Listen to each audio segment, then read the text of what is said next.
Hello students, I am Dr. Ajashattu Tiwari, Associate Professor in LBSH। जैसा कि मैंने पहले भी आप लोगों को एक वीडियो अपलोड किया, बट उसमें थोड़ा सा वॉइस की प्रॉब्लम आ रही थी, जो कि आई थिंक विदाउट हेडफोन नहीं सुना जा सकता। सो आप थोड़ा सा अगर परेशानी हो बट हेडफोन से ही सुन लेंगे। इसमें मैंने बात की थी इन्फ्लेमेशन के बारे में। सो जैसा कि मैंने बताया था कि inflammation is the protective response और local response of the mammalian tissue, the cells to the any injurious agent। Okay, so इसका मकसद क्या होता है, क्या उसको गोल फुलफिल करना होता है। लाइक सबसे पहले तो ये करना होता है कि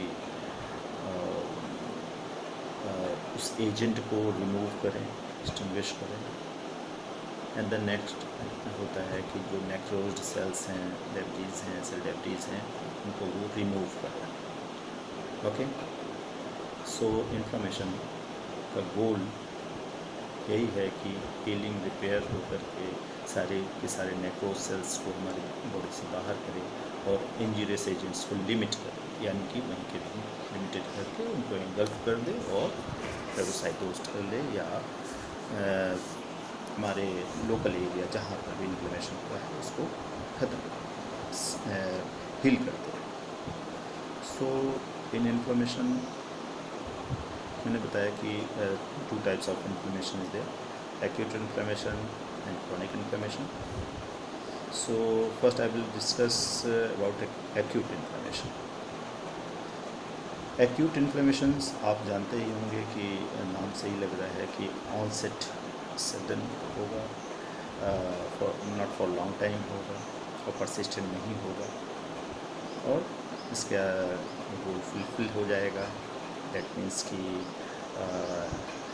एजेंट को रिमूव कर दिया जाएगा और हीलिंग रिपेयर प्रोसेस हो जाएगा। So students, we will discuss about acute inflammation।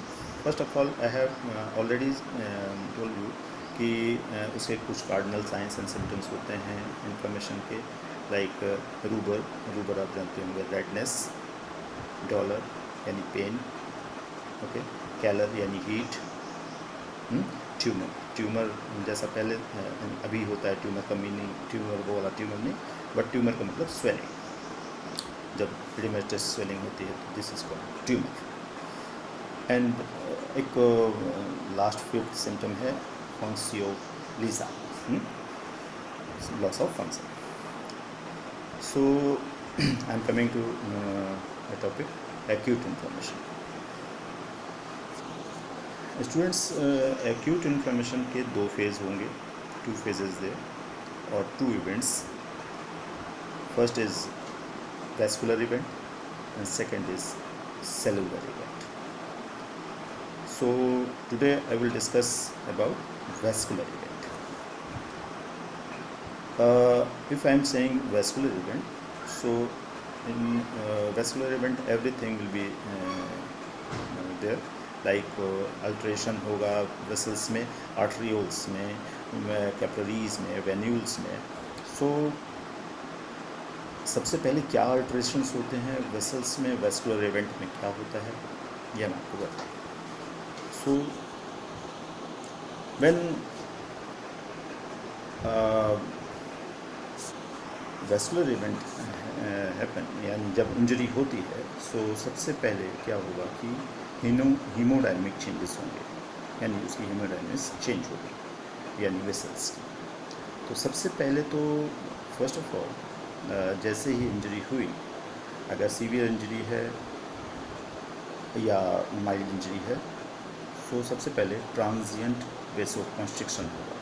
Okay, transient वेसो constriction होगा, यानी वेसल्स जो होंगी कैपिलरीज या वेन्यूल्स वो पहले कंस्ट्रिक्ट होंगे, फॉर 3 to 5 सेकेंड, अगर माइल्ड है तो। कई बार 5 मिनट्स की भी होती हैं। सो सबसे पहले वैसो कॉन्स्ट्रिक्शन होगा, okay. Then after that vasoconstriction के बाद नेक्स्ट उसके बाद जस्ट होगा persistent progressive vasodilatation. Vasodilatation जो होगा, आप जैसा कि जानते होंगे कि normal blood flow, axial blood flow जो होता है वो बीच में सारी आपकी जो हमारा ब्लड की कैलिबर, मतलब ये वेसल्स की कैलिबर है, उसके एक्सियली यानी बीच में सारे आपके न्यूट्रोफिल्स, बेसोफिल्स एंड या ल्यूकोसाइड्स चलते हैं एंड पेरीफेरी में आपके प्लाज्मा लगते हैं। So when vasodilatation will occur, then एक तो सबसे पहली बात तो ये होगा कि कैलिबर बढ़ जाएगा। वैसो डायलेटेशन होगा तो कैलिबर बढ़ जाएगा और माइक्रोवैस्कुलेचर इसमें इफेक्ट होंगे, यानी कि वेन्यूल्स और इसमें जो है कैलिबर की, मतलब जैसे उसका साइज़ बढ़ जाएगा। और जैसे ही साइज़ बढ़ेगा ब्लड वॉल्यूम बढ़ जाएगा। जब ब्लड वॉल्यूम बढ़ता है तो समझ लीजिए आपका वहाँ पर हीट बढ़ जाएगी। हीट यानी कि आपकी कैलोरी, ओके। और हीट बढ़ेगी तो रेडनेस भी आ जाएगी। रेडनेस, ब्लड बढ़ रहा है तो रेडनेस भी आएगी। रेडनेस का मतलब रूबर। तो रूबर एंड कैलर दो सिम्टम आपके वैसोडायलेशन के बाद होंगे, ओके, जो कि वार्मथ के लिए रिस्पॉन्सिबल है और रेडनेस के लिए। So because of persistent progressive वैसोडायलेशन ये होगा और ये near about half an hour तक हो सकता है, आधे घंटे तक होता है, डिपेंडिंग अपॉन कैसी इंजरी है या क्या है, वॉल्यूम बढ़ता है रहता है। देन इसके बाद जैसा कि आप जानते हैं कि इसका आगे वैसोडायलेटेशन जब होगा तो इसमें आपका जो हाइड्रोस्टैटिक प्रेशर होता है, नेक्स्ट थर्ड पॉइंट क्या होगा कि हाइड्रोस्टैटिक प्रेशर विल इंक्रीज। जब ब्लड फ्लो बढ़ेगा तो हाइड्रोस्टैटिक प्रेशर बढ़ेगा। सो सारी चीज़ें जो हैं आपकी कोशिश करेंगी, जैसे कि आप जानते होंगे कि जो एंडोथेलियल सेल्स हैं वो हाइड्रोस्टैटिक प्रेशर बढ़ने के बाद थोड़ा सा लीकी हो जाती है, यानी कि जो ट्रांसुडेट हो, यानी ट्रांसुडेट का मतलब है जो लो प्रोटीन कंटेंट है और प्लाज्मा है, कैन ये बाहर आ सकता है थ्रू द एंडोथेलियल गैप। जब लोकल हाइड्रोस्टैटिक प्रेशर बढ़ेगा तो ये आपकी एंडोथेलियल जो लाइनिंग है उसमें थोड़ी सी गैपिंग होने की वजह से या थोड़ी सी गैप मिल जाने की वजह से ये आपका plasma, low protein content plasma, it's का ट्रांसुडेट, ओके। आप जैसा कि ट्रांसुडेट और एक्सुडेट के बारे में पढ़ा भी होगा, नहीं होगा तो इसमें एक टॉपिक रहता है। ट्रांसुडेशन मतलब low protein content of the plasma and high protein content होगा तो एक्सुडेट, और लिपोसाइट्स वगैरह भी है उसमें ज़्यादा रेड सेल्स होगा। तो एक्सुडेट, ट्रांसुडेट आपके हाइड्रोस्टैटिक प्रेशर बढ़ने के बाद ये may be extra cellular spaces में आ सकते हैं, और इसके बाद जैसे ही ये बढ़ेगा तो थोड़ा स्टेसिस होगी। फोर्थ पॉइंट होगा स्लोइंग और स्टेसिस, यानी कि जब माइक्रोवैस्कुलेचर थोड़ा सा माइक्रो सर्कुलेशन बढ़ गया, फिर उसके बाद स्टेसिस हो गया। ठीक है, स्टेसिस के बाद इसका कंसंट्रेशन इंक्रीज़ करेगा, यानी कि सारी की सारी आपकी रेड ब्लड सेल्स वगैरह और सारी चीज़ें रेज्ड हो जाएंगी, यानी विस्कोसिटी ऑफ ब्लड आपका बढ़ जाएगा। सो जैसे ही विस्कोसिटी बढ़ेगी ब्लड का, जो वेस्कुलेचर में स्टेसिस की वजह से कंसंट्रेशन बढ़ेगा ब्लड का, देन आपका फिफ्थ पॉइंट आएगा, यानी ल्यूकोसाइट मार्जिनेशन। Okay, understand. जैसे जो ब्लड में जो आपके कैपिलरीज में जो एक्सेल ब्लड फ्लो था, वो पेरिफेरल उसमें जो है आपके वो आने लगेंगे, यानी ल्यूकोसाइट्स वगैरह। सो ल्यूकोसाइट्स पेरिफेरी में आने लगेंगे, लाइक जो multinucleated in acute condition multinucleated जो सेल्स हैं, यानी कि न्यूट्रोफिल हैं, वो आपके पेरिफेरी में आने लगेंगे। सो ये इसको बोल सकते हैं कि मार्जिन पे आएगा, यानी कि एंडोथेलियल सेल्स पे आके हल्का सा उसको अटैच, मतलब थोड़ा सा जुड़ेगा, पूरी पूरी तरीके से नहीं जुड़ पाएगा, बस हल्का सा वहाँ पर थोड़ी सी गैपिंग हो जाती है, जस्ट गैप के उस पर आकर के वो अटैच करेगा, और वो कोशिश करेगा कि वो वहाँ से बाहर आ जाए। तो इस पूरे प्रोसेस में क्या होगा कि एक्सुडेशन होने लगेगा, यानी कि थिक जो है प्रोटीन मटेरियल, यानी आपका प्रोटीन कंटेंट है वो बाहर आएगा with the leukocyte also, like neutrophil, to remove the injurious agent. ये एक्स्ट्रा सेलुलर स्पेस में आएगा। सो एक्स्ट्रा सेलुलर स्पेस में जैसे ही बाहर आएगा, सो अब ये डिपेंड करेगा कि कितनी देर का या कितना हैवी इंजरी है, इंजुरियस एजेंट किस प्रकार का है, ठीक है। सो वो कितनी देर तक रहेगा ये डिपेंड करेगा। ओके, सो ये बाहर आकर के अपना नेक्स्ट फेज़ में, मतलब जो उसको किल करना है एजेंट्स को, वो करेगा। देन नेक्स्ट आता है अल्टर्ड वैस्कुलर परमेबिलिटी। इसी में जैसे आपकी हीमोडायनेमिक्स चेंज हुई, हीमोडायनेमिक्स चेंज हुई, यानी कि ब्लड का पीएच लेवल बढ़ गया, और वो जो है अपना ये कंसंट्रेशन लेवल बढ़ गया, और फिर उसके बाद वो बाहर आने, प्लाज्मा वगैरह बाहर आ गए, और विद प्लाज्मा आपका ल्यूकोसाइट्स भी बाहर आ गए। दिस इज़ कॉल्ड इमिग्रेशन, मतलब इमिग्रेट करके इधर बाहर साइड में आ गए, मार्जिन पे आए, मार्जिन से बाहर आ गए, gap, through the gap. So second level पे ये तो हो गया कि इसका जो है आपका चेंज हुआ क्या, vascular permeability, no sorry vascular calibre के चेंज होने का जो वो वजह बढ़ेगा, तो उसकी वजह से आपके जो उसकी परमेबिलिटी है वेसल्स की, वो अल्टर्ड होगी।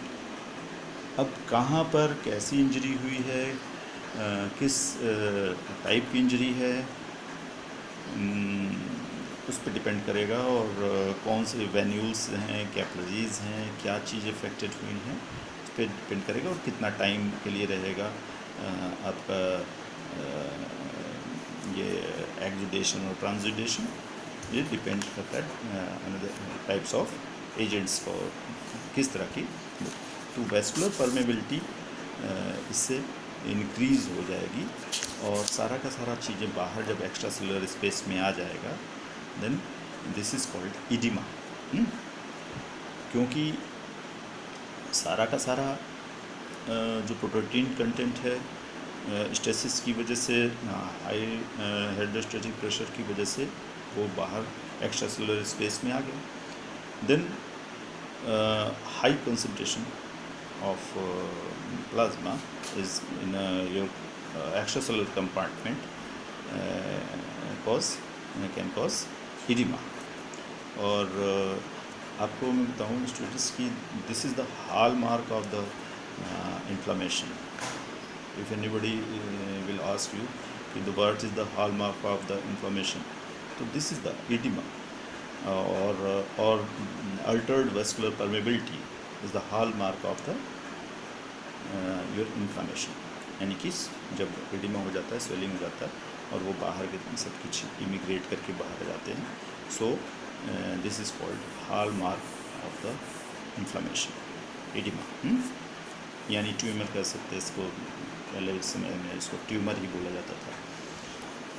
सो अब आते हैं कि जब वेस्कुलर परमेबिलिटी बढ़ गई और आपका एंडोथेलियल सेल्स लीकी हो गए, और इनमें क्या क्या मैकेनिज़्म हुआ, कैसे लीकी हुए।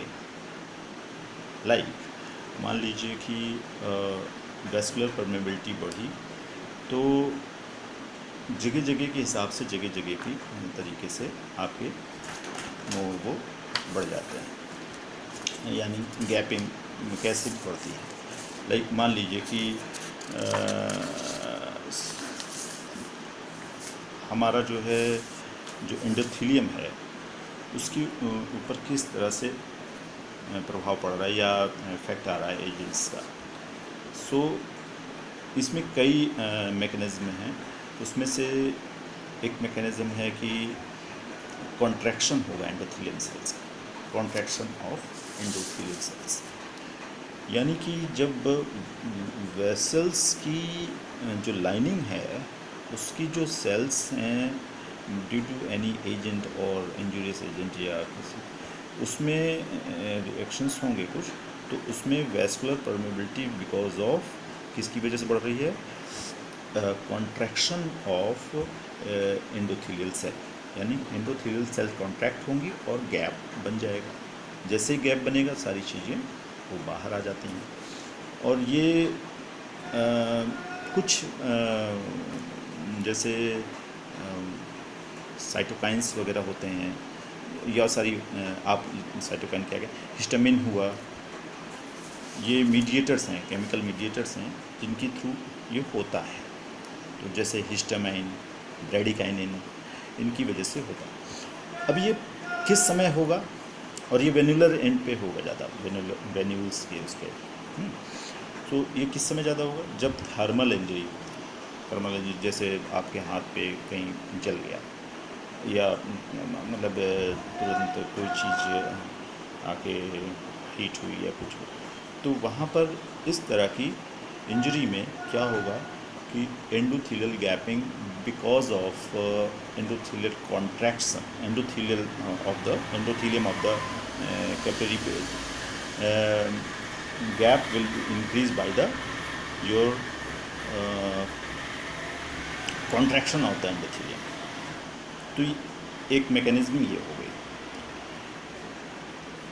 दूसरी मैकेनिज्म क्या होगी कि जो सेल्स होंगे हमारे एंडोथेलियल सेल्स, यानी उसमें रिट्रैक्शन होगा, ठीक है, रिट्रैक्ट करेंगे।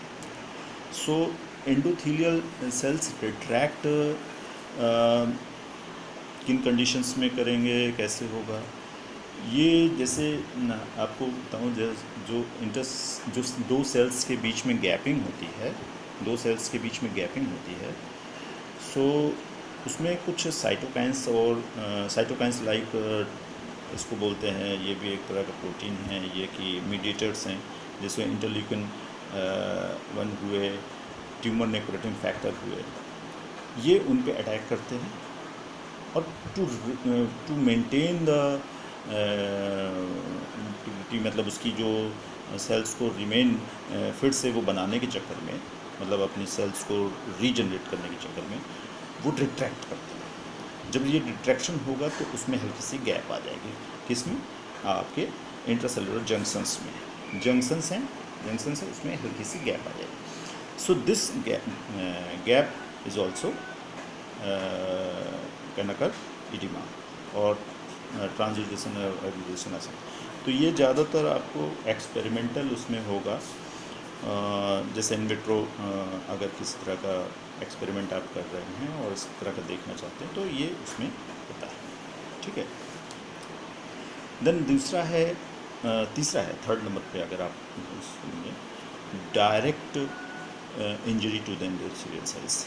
डायरेक्ट इंजरी कैसे? जैसे मान लीजिए किसी बैक्टीरिया में कोई बैक्टीरियल इन्फेक्शन हुआ तो उसने डायरेक्ट इंजरी अंदर जाके आपके एंडोथेलियल सेल्स पे कर दी, ठीक है। आपकी एंडोथेलियल लाइनिंग जो है उस पर उसने डायरेक्ट अपना इंजुरियस एजेंट या जो उनका वो होता है टॉक्सिन्स होते हैं वो डाला, तो जिसकी वजह से वहाँ पर वो थोड़ा सा थ्रम्बोज होंगी या हल्का सा वहाँ पर नेक्रोटाइजिंग एरिया बनेगा, तो जिसकी वजह से गैप जो होगा उसमें रिट्रैक्शंस वगैरह होंगे और वहाँ वो इंजरी की वजह से वो एरिया से फिर से वो ट्रांसजुडेशन की स्थिति बन जाएगी या एक्जुडेशन की स्थिति बन जाएगी। सो अब सीवियरिटी के ऊपर है, कितनी देर के लिए है, कितना एजेंट कितनी देर तक आपका वो कॉन्टीन्यूअस वो उस पर अटैक कर रहा है, और जितना अटैक करेगा उतनी देर वहाँ पर आपका इंजरी करेगा, उतनी देर आपकी वहाँ पर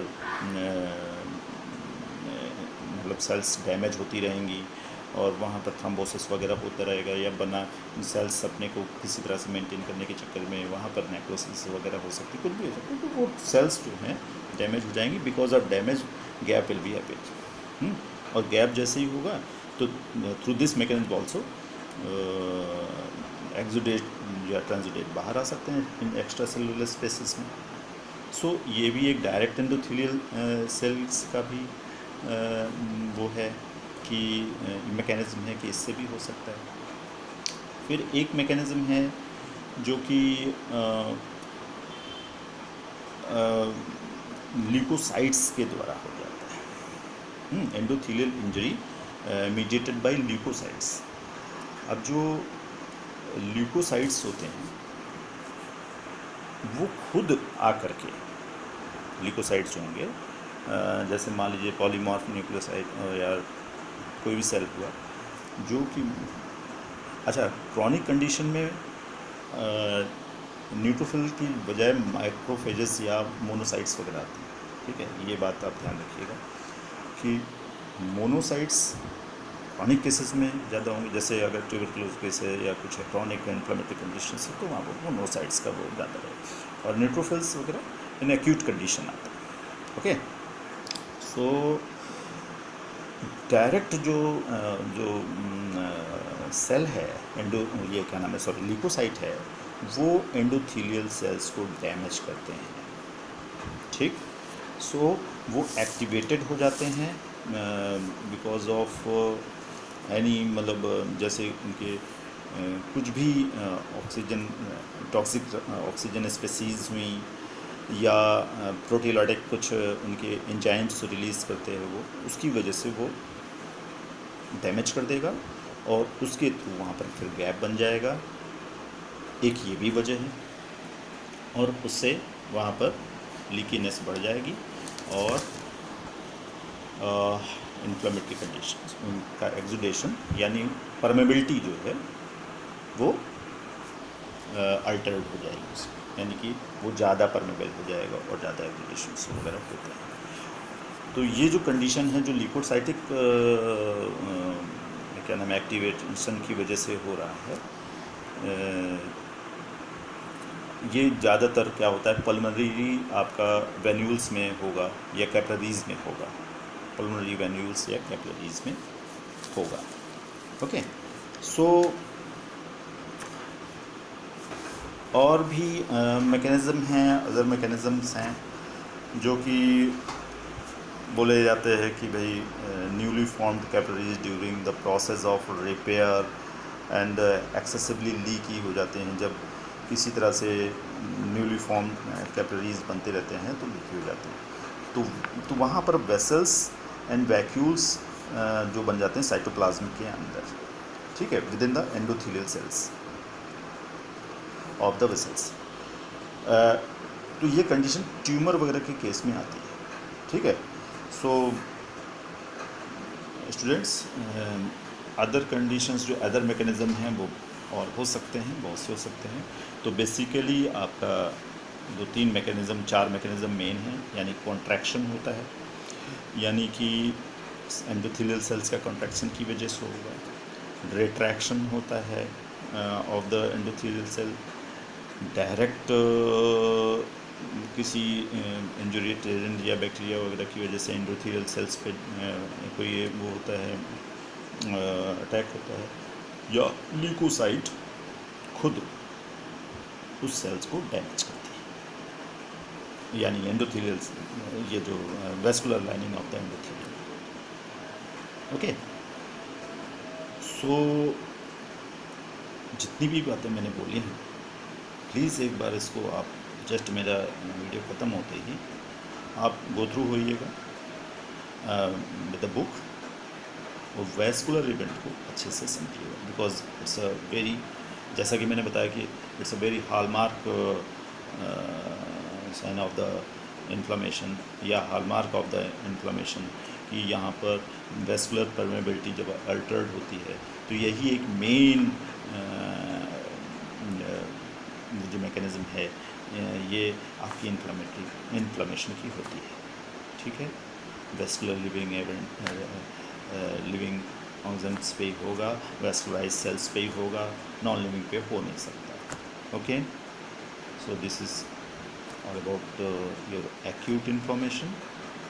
एक्यूट इन्फ्लेमेशन को एक बार अच्छे से आप लोग वेस्कुलर इवेंट को आप लोग एक बार देख लीजिए, और कोई भी क्वेरी होती है just after the video you have to consult me. Okay, thank you.